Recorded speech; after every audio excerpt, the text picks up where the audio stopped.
This week, I get to talk to a good friend of mine, actually, James Duncan. First of all, James, welcome to the show. And secondly, your hair is really long. Anybody who hasn't seen you in a while is going to see this and be like, oh, he's a long hair hippie. Like, what's happening right now? You live in Texas. How do you? And you just let it, how long have you been growing your hair? All my life.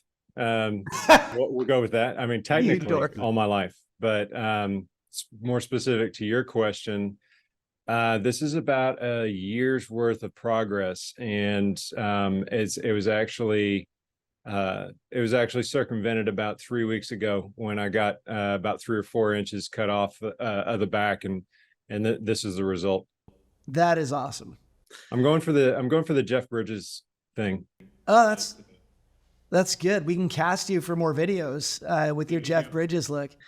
Dude, Big first of all, Lebowski. so people know, because not a lot of people realize we can watch these videos inside the coop. So if you're watching this, you're in the coop. If you're on, audio listening to this, you're like, what does his hair look like? You can always see it in the coop. Or we can send you a picture. We can upload a picture in the coop as well, because it's awesome. Anyway, let's talk about things that are other than your hair.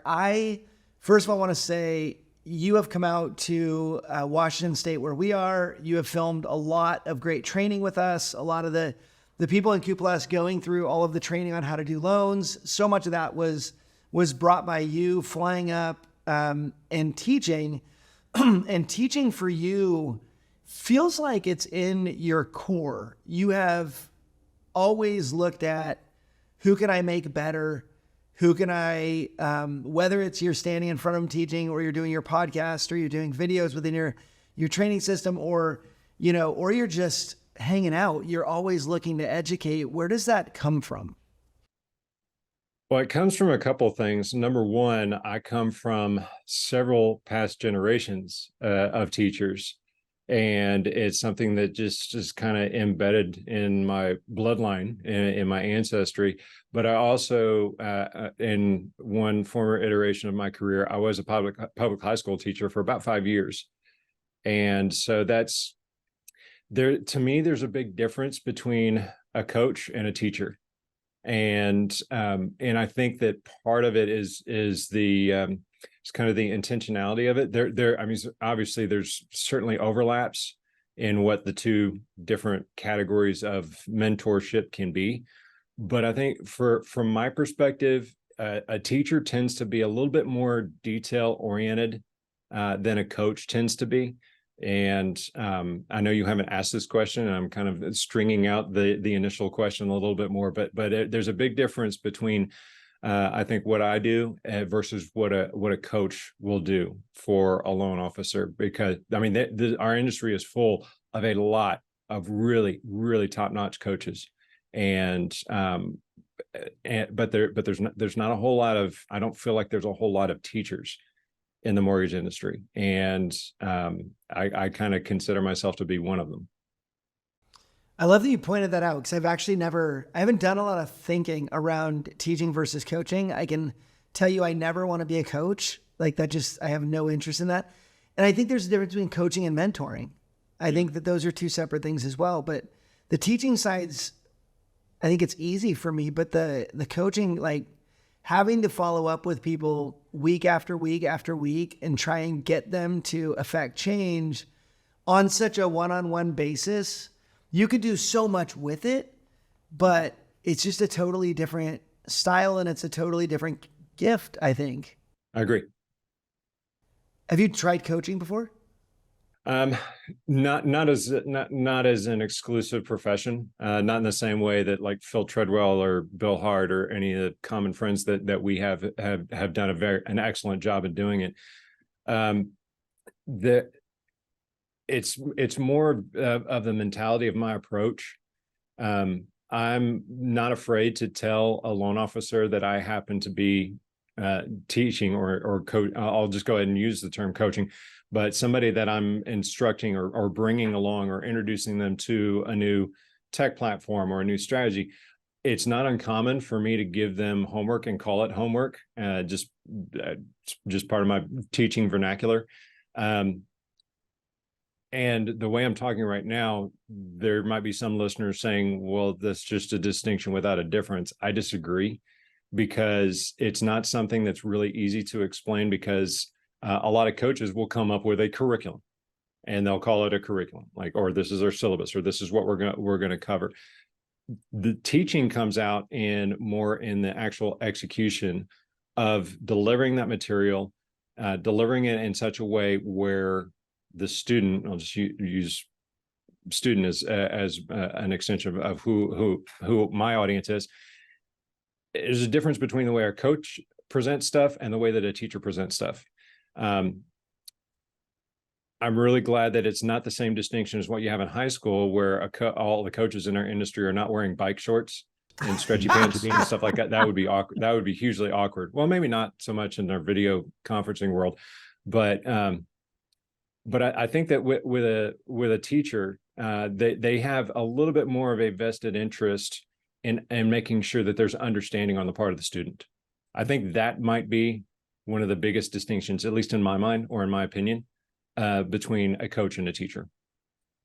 You have now ruined the rest of this conversation for me, because all I can think of is all the PE teachers and we had, of course, football coaches that had to teach as well. We had one teacher that would always wear those shorts, and then he would like write on the board and he would break his chalk just to show how strong he was. And we're like, just stop teaching, go back to coaching. It was, yeah, that wasn't awesome. But now all I can picture is, oh gosh, this is going to ruin me. So thank you for not wearing those shorts when you teach or coach. But why did you leave teaching in general? Like, why'd you leave actual, high school teaching? Primary reason, teachers are criminally underpaid. Mm-hmm. And that's one of the reasons. The second reason that I left is that in the public school system, and this might rub some people the wrong way by saying this, but in the public school system, it's been my experience that the curriculum that is established at the state level and even at the district level is pretty anemic in terms of educating young students on how that information is going to be applicable to them later on in life. So I get this question a lot. Why'd you leave teaching? Was it because of the kids? Nothing could be further from the truth. I absolutely love the kids. I loved engaging with them. I loved having a different group every hour and a half or so in my room as a captive audience, and being able to engage them in conversation, talk to them about whatever questions that they had coming up. No, I did not leave teaching because of the kids. I left because of the adults. And I got fed up with blower right outside the window. Sorry about that. But I got fed up with being forced into structuring my classroom in a way that I knew didn't work and was not going to engage my students. And so most of the time when we would have, I'll give you an example. Just about every state has those standardized tests that all kids dread and have loads of anxiety about, and think that it's the end all be all determinant of whether or not they're going to have a successful life. It's not. Any kids that are listening, those standardized tests, stop it. Don't sweat them. Just get in there, sit down, answer them the best you can, and go on about your life. And you're going to be hugely successful because of what's up here and what's right here, not because of what some teacher told you is important for you to memorize. So back to the curriculum. Every year we would have these standardized tests, and the curriculum director from our district came into our English department meeting and said, we want you to dedicate 2 weeks to preparing your students for this test. And I shook my head. I didn't make a big protest about it, didn't make a big thing about it, but to myself, I said, there's no way in hell I'm dedicating 2 weeks to preparing my kids for this test. And one of the requirements was we had to come up with a curriculum plan for those 2 weeks to explain what it was that we were going to do in class in order to prepare them for the test. And I didn't do it. And so the next department meeting came along, and the department chair said, Mr. Duncan, where's your outline? I was like, I didn't do one. And they're like, well, you got to do one. I said, where is it saying in my contract that I have to do one of those? I said, I'm going to teach my class the way that I see fit for the next 2 weeks. And I guarantee you, my students will perform better than the rest of you on this standardized test. And so that led to a kind of a one-on-one discussion, shall we say. And sure enough, I said, okay, I'll give them one class period to prepare them for this test. And in that one class period, I said, this is how you answer a multiple choice question. You read the question, you look through the answers, you decide which one makes the most logical sense. And you also put yourself in the position of the person asking the question. What answer do you think they're looking for? And I showed them how to use logic to eliminate obvious no answers, and then to get your 1 in 20 or 1 in 4 chance down to maybe 50-50. And so that immediately inspired them with a little bit of confidence. I said, aside from that, go back through and read what the question is actually asking you. Make sure that you understand that, because they're going to throw a lot of extraneous details at you that you don't need, and showed them how to look for that. Then when it came to the writing portion, I showed them an example of what a 5-star essay looked like, and a 4-star essay, 3-star, 2-star, 1-star. Show them examples of all different essays. I said, okay, don't do this, do this. And they're like, all right, got it. And when we got the results back from the standardized test, my students, on the whole, on average, my students perform better than every other teacher's students, even some of the AP students. And I taught all on-level courses. And it's just one of those things where there is such a wrong mentality about how to educate teenagers. And I hear, every time I hear adults saying, well, kids just don't know how to pay attention. No, they absolutely do. You put them in front of a 45-minute YouTube video that is something that they're passionate about, that interests them. They're going to watch that, ads and all. They're going to watch it all the way through, and they're going to sit still, and they're going to focus, and they're going to have their earbuds in, and they're going to be zeroed in on that YouTube video. We don't have a drop in attention span. We have a drop in our ability to grab people's attention. That is what's missing, because there are so many distractions out there that teenagers would rather spend their time listening to and observing and giving their time and attention to than what we think. Dude, sorry about the rant. Dude, I love it. In fact, I was about to stand on my chair and yell, "Oh, Captain, my Captain." That was incredible.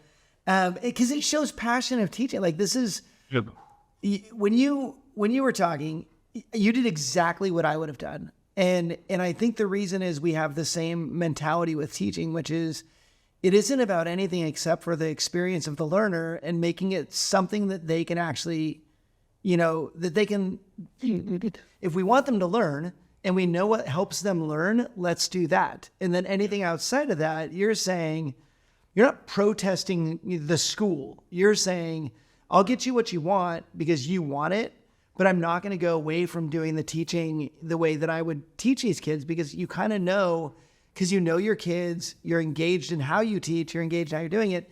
So it's more about doing what's right, even when it's told to you that that's wrong.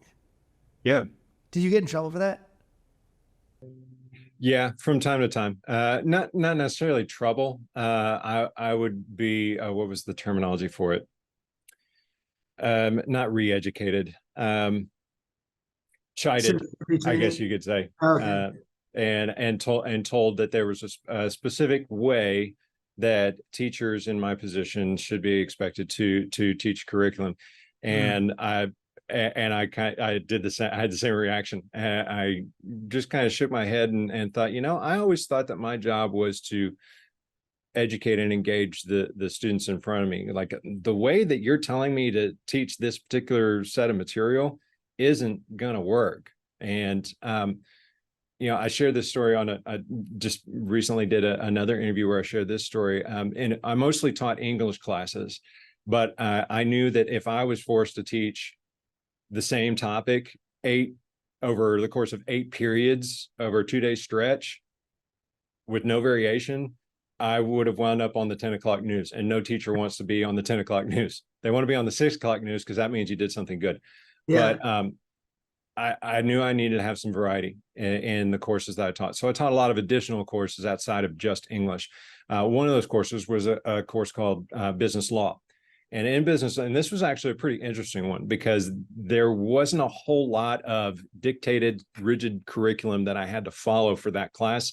So I loved it because then I could take what was in the textbook, figure out what our objectives were and what the metrics were going to be at the end of the semester, and then just kind of had free reign to do whatever I wanted to do. And I already had about a 13, 14-year career in the corporate world. So I had a lot of personal experience to back up some of the things I was teaching. One of which was when we got to the section on real property. And when I read the section in the textbook, it was about a page and a half, maybe 2 pages. Half a page was dedicated to residential real estate. The other page and a half was dedicated to commercial real estate. And I was like, this is stupid. I mean, it was abysmal and how inept it was at covering such a broad topic as real estate. And so I said, forget that, I'm going to do something else. And so with my experience in the real estate industry, then on the construction side and the realtor side of things, I decided I'm going to educate them on who the players are in the world of real estate. I was going to focus on residential. So I came up with a group project where I took one class to explain all the different roles that exist. Talk to them about what a realtor does, what a mortgage lender does, title agents, appraisers, and home inspectors, what they do at the county after a home is purchased, all that stuff. And so we spent one class doing that. And then the second class, divided them up into groups of 4, assigned everybody in the class was supposed to play a particular role. I had one realtor, one mortgage lender, one title agent, and a client. And so spread them up in these groups of 4. All the clients, I gave them their specific scenario. You're a single mom, 2 kids, or single parent, 2 kids. You've got 2 jobs, and this is your budget. This is this is kind of home you're looking for. Go shopping. And so they would take that information, and they got with the lender, got pre-qualified, and to figure out what they could afford. Then got with the lender, and I just told the lender just to go to Zillow. Or excuse me, the realtor. So the realtor goes to Zillow, finds them some options. They pick which one they want. I acted as the selling agent or the listing agent in every deal. And so they came to me with the offer. I printed off a TREC contract or state of Texas contract for the state of Texas, and highlighted the fields that they needed to fill in. And I also had a watermark of sample just so nobody was scared about actually signing a contract. And they went through the process of doing everything that each of those individual parties does in order to complete a residential transaction. And with some of them, I played a little hardball in the negotiations and made them go back and revise something, and they did. And by the end of the class, every person who was playing a consumer, a prospective home buyer, had bought a house. They'd signed all the documents. They went through the whole process. The lender knew all the calculations to run. The realtor knew what the contract paperwork needed to look like. Title knew what their job was. And so by the end of it, everybody had bought a house. Now, fortunately, this class was 90 minutes. So it made it easy to get everything done. And then we had a discussion of what it was like. And it still breaks my heart. Some of the questions that I got. They were asking me, why can't every class be like this? Mm-hmm. And now I blame you, Ken, for leading me down a path that made me choke up. But I mean, that's the world that they live in. That's what they deal with every single day. They deal with boring crap, and it's teachers that, like so many of the colleagues that I had the pleasure of working with and learning from. And none of this was anything that I'm just some super genius teacher that came up with. These ideas of how to differentiate, how to make the information more impactful to the students was because I watched other teachers who had been doing this for years and engaging their students and just had this passion. And those are the kinds of things that inspired me. There are way more teachers out there than people realize. A lot of people make the mistake of thinking that teachers are just there to collect a paycheck and to just do the bare minimum, and they get 3 months off at summer. And you want to get me fired up, you come at me with that crap, because teachers are some of the hardest working individuals in any industry that I've ever met. And they also, when they're done teaching, they also tend to make some of the best salespeople in any industry. Well, did I I was actually holding back some tears on that as well, just because, you know, my story and having a teacher like that, I can remember every teacher that was like that, like still to this day, and there were many, but the ones that went outside the boundaries and talked to me as I needed to be talked to. Yeah. I didn't share, I was interviewed on this podcast actually, and in my story, I forgot to share the biggest game-changing event for me in high school was when a teacher selected me to go to this, it was a 2-day assembly, and it was on how to be better humans and connect better with each other and create a high school experience that involves just being kind and loving and you know, working together on things. And I remember thinking, I can't believe I was selected for it, because I had never been selected for anything. But the teacher saw me, and that was what it took, is a teacher who actually cared about every individual kid and like, who do I see that, you know, I could pick for this thing. And so I got picked. Best 2 days of my high school career, like absolutely epic, because in there those are things I want to talk about. I don't want to talk about the other stuff. Right. I want to talk about like, how do we become better humans? Like all that just, it got to me. And so I can tell you every kid, you know, probably not every kid, because not every kid's the same, but there's so many kids that went through that had to have that same feeling of like, oh my gosh, I had this guy, Mr. Duncan, who, you know, this one thing he did, and you probably created successful homeowners in, you know, high school, because that was, how long ago was this? This would have been around 2010. So about 13 years ago. Yeah. So some of these kids are like, you know, buying age at this point. Well, yeah, most of them are. So that is, you probably impacted them down the road, but you taught the way they needed to be taught. When did you leave? 2013 is when I got back into real estate full-time and took a job as when I got out of teaching, I knew I wanted to get back into real estate full-time, but I knew I didn't want to be a realtor. I had experience doing that. It was one of the things that I did just to supplement my teaching income was as a realtor, I was able to close deals here and there. And that helped. But I knew that my boys were getting bigger and I needed something that was bringing in more consistent income. So I got back into real estate full time, but this time on the mortgage side. And that was my 2013, about 10 years ago, was when I jumped into the mortgage industry. Do you have every time I'm at a restaurant, I think of like the good days of waiting tables and then the good days of bartending, which I loved my bartending job. Do you have days that you're like, man, I wish I could go back and teach more high school? Like, is that something you think about? There are times when I do miss it. I actually had a post on LinkedIn not too long ago where it was actually last week on World Teacher Day. I think it was last Thursday. And I said, you know, I don't miss the hours. I'm still working just as many hours as I was back then. But I certainly don't miss the pay.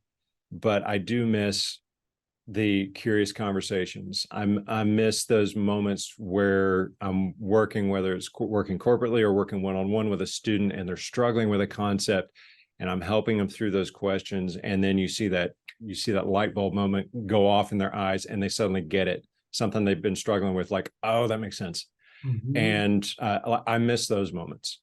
Yeah. And I miss some of the stories of students stopping by my room for no reason other than just to talk about something that they learned or something that they read or a movie. Or there was one student that I had named Kelsey who was one of my favorites, and she would come by and she was always talking about this or that band that she discovered. Mr. Duncan, you really liked our music.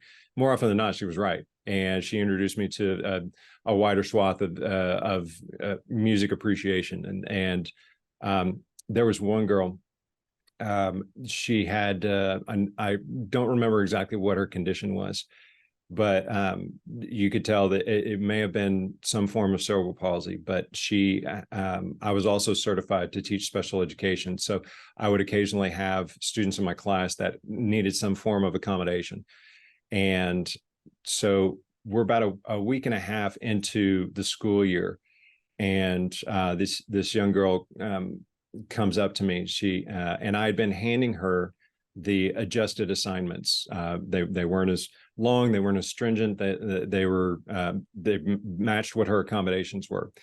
And she came up to me and she said, Mr. Duncan, I know what's written in that folder that they gave you before I started your class. I don't want any special favors. I want you to give me the same thing that you give everybody else. And I said, and I'm gonna tear up again. And I said, you got it. I didn't even ask, oh, are you sure? Are you? I was not about to coddle this girl because that would have pissed her off if I'd tried. And she had about as determined a look on her face as I've ever seen on anybody. And I said, you got it. And she was phenomenal. She was actually, her senior year, she was my teacher's assistant, and had a great relationship with her. And I mean, just stories like that I miss. But what's cool is I get to enjoy stories like that, except this time with adults. Yeah.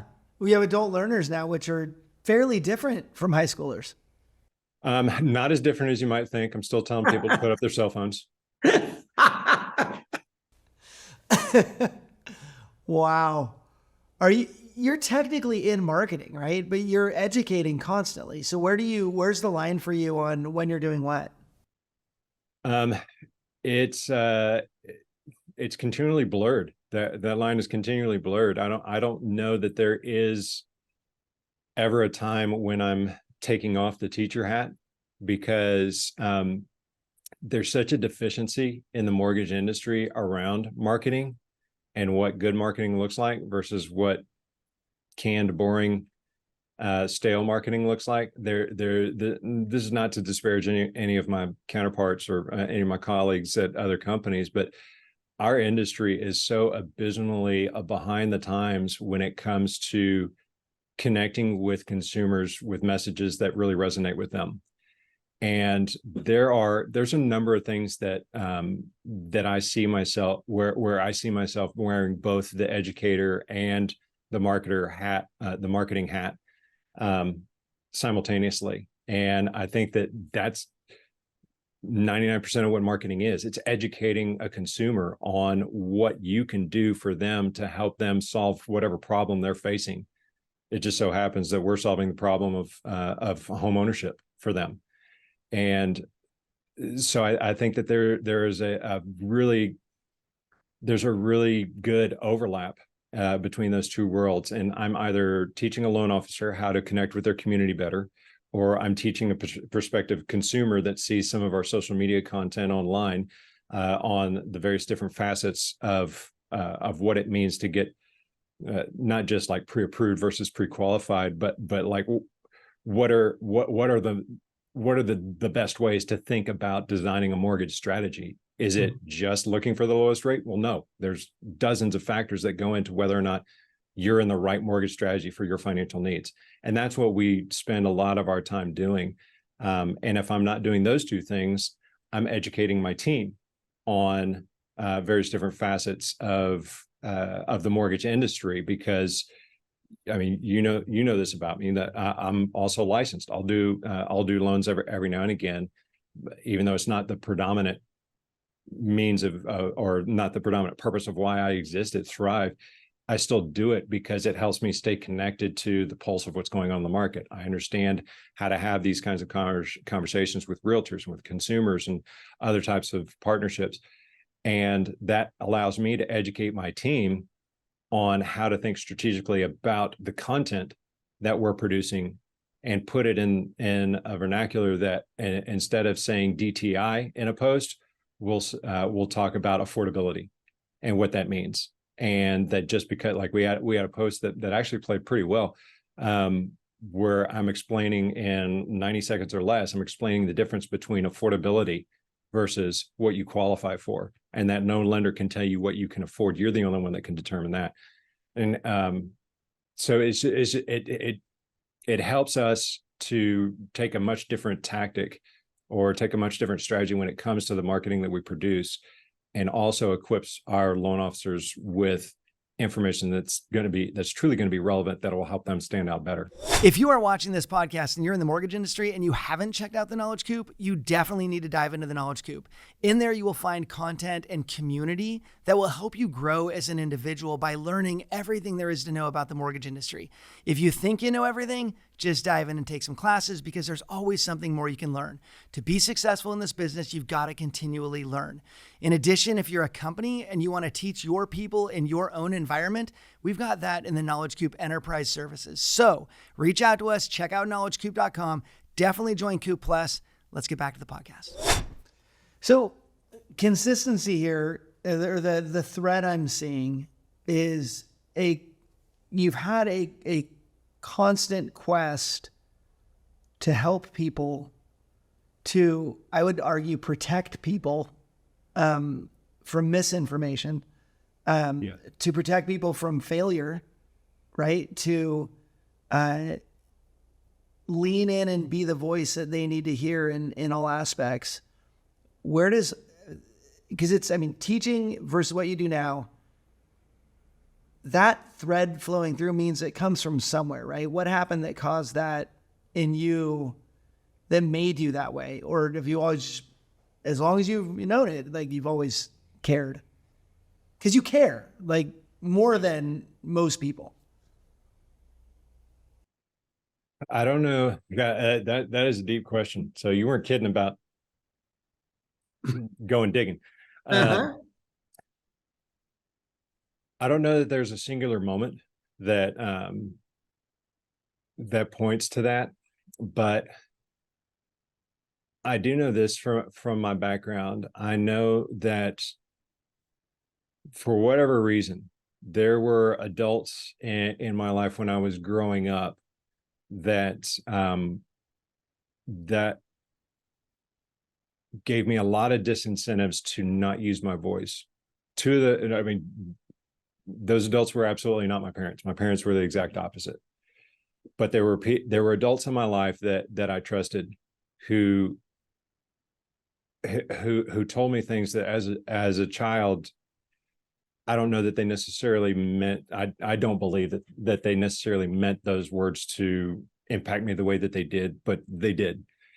And for the longest time, I struggled.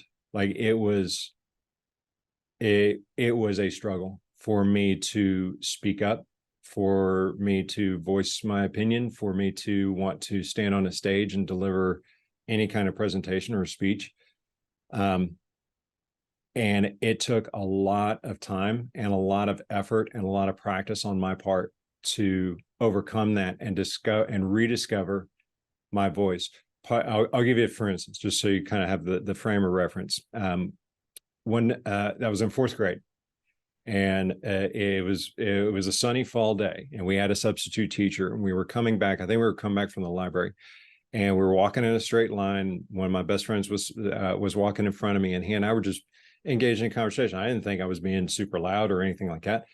And we were walking up the staircase with these concrete walls, and apparently I either let out a laugh or made a comment that reverberated a little too high or loud for the liking of our substitutes teacher. And she spun on her heels, looked straight at me, and said, "Why are you so loud?" And everybody, I could hear the giggles and the shuffling around, and I was mortified because I was like, I didn't realize I was doing anything wrong. I didn't realize I was talking too loud. But that's moments like that stuck with me for an inordinately long period of time. And I didn't want to put myself out there again.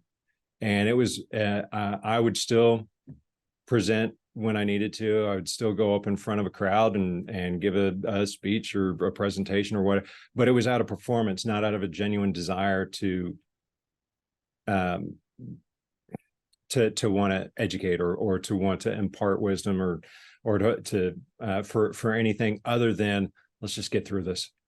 And it was, I hated it. And even though I had a desire in me to engage in that more, and it took a long time for me to get over that. It's one of the reasons why I chuckle whenever I'm teaching or instructing somebody on the virtue of getting more engaged with doing more video or not being scared to do more video on social media. one of the most common refrains that I'll hear from them is like, well, I'm not like you. I'm not a natural. And I start chuckling because I'm remembering those times and those struggles that I went through. I'm like, dude, if you only knew. And it's just one of those things where God gives us the grace to really step into our purpose. And if we allow him to take those anxieties, and if he allows us to lay those anxieties at his feet. And unfortunately, it took me an inordinate amount of time of my adult life to really get to the point where that was feasible. There were a number of experiences that I had in my career that helped kind of bleed that out of me. Teaching was really the final nail in the coffin of that fear. And I mean, you want to become a better communicator and a better influencer, try standing in front of 25 to 30 teenagers who have no interest whatsoever in anything you've got to say to them. Yeah. And win them over. And that'll teach anybody to become a better communicator.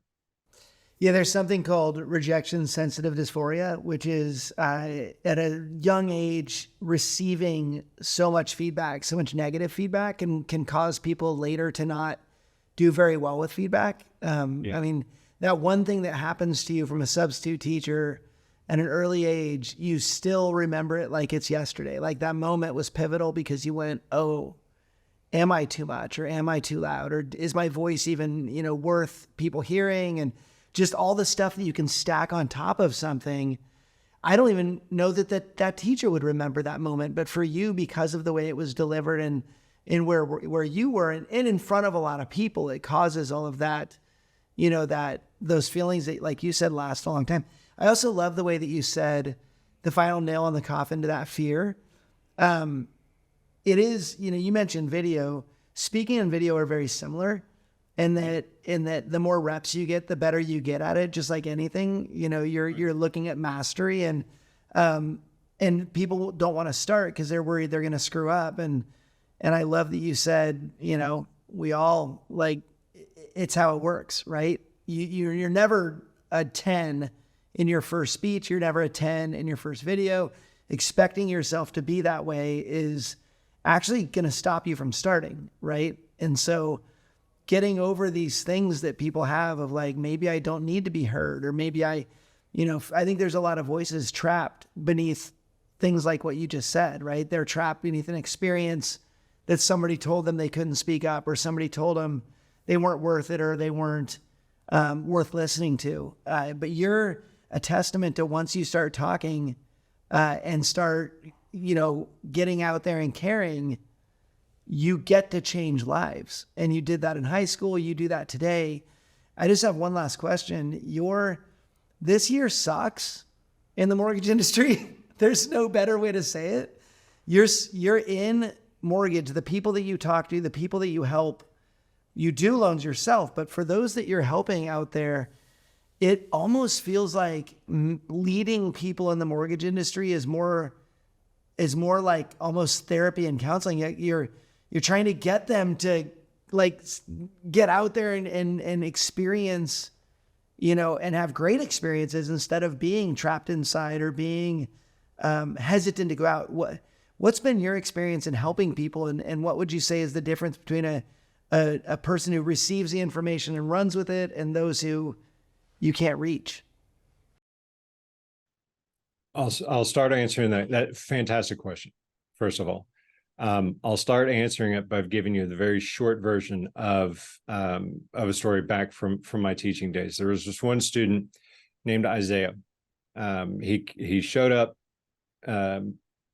He was added to my roster in one of my English classes, like 3 weeks into the semester, and never brought a book, never brought a pen, never brought anything to take notes with, wore the baggy pants with the long white t-shirt and the gold chain, low budget tattoos on his arms, trying to look every bit of the thug that he pictured himself being. When I handed out my first quiz that he was present for, he borrowed a pen from the kid sitting next to him, wrote his name at the top, and just handed the page right back to me. I said, "What are you doing?" He's like, "I'm going to fail anyway, so why try?" Oh my I God. took it and went back to my desk and was sitting there for about a good 5 minutes. Number one, calming myself down, but number two, thinking, all right, how am I going to get through this kid? And so I looked over and we made eye contact. I motioned him over and I said, all right, explain to me what's going on. We obviously have a disconnect in our communication here. What's the deal? And he said, you really want to know? I said, yeah, I really want to know. He said, I don't get you. I said, what do you mean? He said, well, look at you. And at this point I wore dress shirts and trousers and shorter hair. Much shorter hair. I said, what do you mean? He said, I don't understand the way you talk. You talk too professional. I don't understand the words coming out of your mouth. And I said, okay. I said, thank you for telling me. There's an easy solution for that, right? And he was like, what do you mean? I was like, you can stop me at any time and ask a question. Say, Mr. Duncan, can you say that a different way? He was like, well, I don't want you to have to change your teaching tactics or your teaching methodology just for me. And when he said methodology, I was like, all right, now I said, there's my hook. I was like, this kid obviously has a fairly intelligent vocabulary. And so he continued. He said, I know all about No Child Left Behind, that you're going to keep passing me from teacher to teacher until somebody gets sick of me and just moves me on to the next grade. And that gave me hook number two. And I said, and so I knew I had to say something that was going to get his attention. So I said, I apologize for what's coming next. But I said, Isaiah, you are so full of shit. And he kind of sat up and his eyebrows shot way up because he had obviously never had a teacher talk to him that way. And I say, you can tell me everything there is to know about a bureaucratic initiative, but you can't complete a simple 10-question quiz. And he just kind of slumped back in his chair. I said, let me tell you something. And I leaned in. And I knew when I said that, when I told him he was full of crap, he was one of two things was going to happen. I was either going to have his attention or he was going to haul off and hit me. And I was prepared for both. And fortunately, I had his attention and his fist stayed on the desk. But I leaned in and felt like I was close. So he kind of leaned back and leaned in as well. I said, let me tell you something. If you show me an effort, I will move heaven and earth to make sure that you have everything that you need in order to be successful. I challenge you to test me on that. And he slowly started to nod. He goes, okay, I'm in. And so I grabbed the sheet of paper, put it back in front of him. I said, all right, let's start with number one. So I helped him work his way through the first two. He went back to his desk, finished up the rest. He failed the quiz, obviously, because he wasn't paying attention before. But by the fast forward to the end of the spring semester, he had become one of my best students in that class. His final essay absolutely brought me to tears because it was such a well-told story. And I knew the journey of where he started versus where he was. Now, how is that applicable to now? That story is 100% applicable to just about any loan officer here at Thrive that I talk to right now, who is panicked, who is struggling, who is wondering where their next deal is going to come from. We've got a lot of loan officers, fortunately, here that are not in that boat, that are just the go-getter types.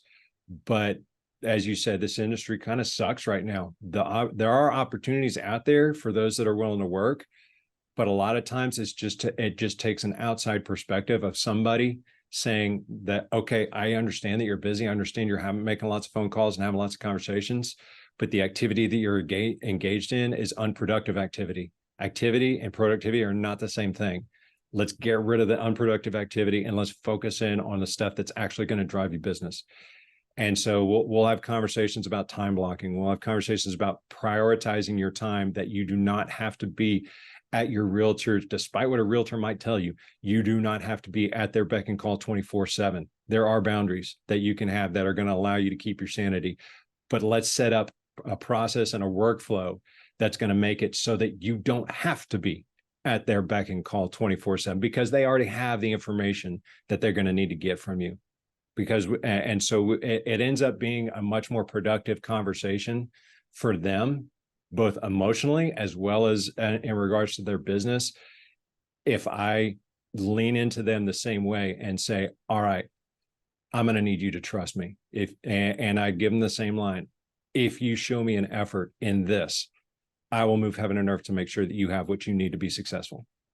And it's not a tactic. It's not a line. It's not a catchphrase or anything like that. It's just the truth of what it takes to be successful right now.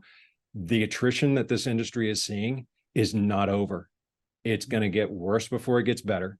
We're probably going to see numbers continue to deplete in terms of the total number of, I'm very curious to see the numbers in January after CE season is done and renewals are done, to see exactly how many current loan officers have renewed their license for 2024.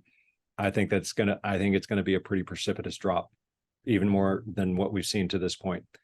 And I wonder if one of the biggest differences is who's teaching these people. I know a pretty good organization that does an excellent job of teaching, and I'm trying to remember the name, but I'm just kidding. I bet they could teach you to thrive. Oh yeah, absolutely. No, I mean, folks like, I love the content that you guys put out, because I've told you that I've shared this with you before, that I love the way that y'all go about doing it, because it's funny, because there's maybe this is why you and I have been connected so strongly for so long, is that the way that you guys go about educating your audience, loan officers, anybody with a license, is very similar to how I would go about educating my students. I would infuse humor. I would use an analysis that was applicable, and I would make connections for people instead of just saying RESPA also means Reg X and leaving it at that. I would actually say why something is, or you guys actually take the time to say why something is significant. And that's what I appreciate so much about Knowledge Coop. I love the correlation you just made. That kid passed around from place to place, didn't feel like he had somebody that would believe in him, knew his own destiny was going to be failure, and you stepped in that situation and said, not on my watch. And I think there's so many loan officers right now that are putting their name at the top of the test and just handing it in and saying, I'm going to fail at this anyway. And the fact that you pick that up and go, nah, you're not, but like, this is going to take both of us. And then, as the kids say these days, real talk, like my daughter's going to kill me. My she's actually running our social media right now, and she's going to hear me say that. I'd be like, Dad, stop using my words, which I don't know if that's a word she uses, but anyway, no cap. It's real talk. It's actually delivering what people need to hear, not what they're, wanting to hear, because right now, and for that kid, he doesn't need another person to tell him he's probably going to fail or just give him a grade. He needs somebody to sit down and go, let's you and me figure this out. And I think that's where a lot of people in the mortgage industry could use that person. And I've been telling people all year, loan officer isn't spelled L-O-N-E.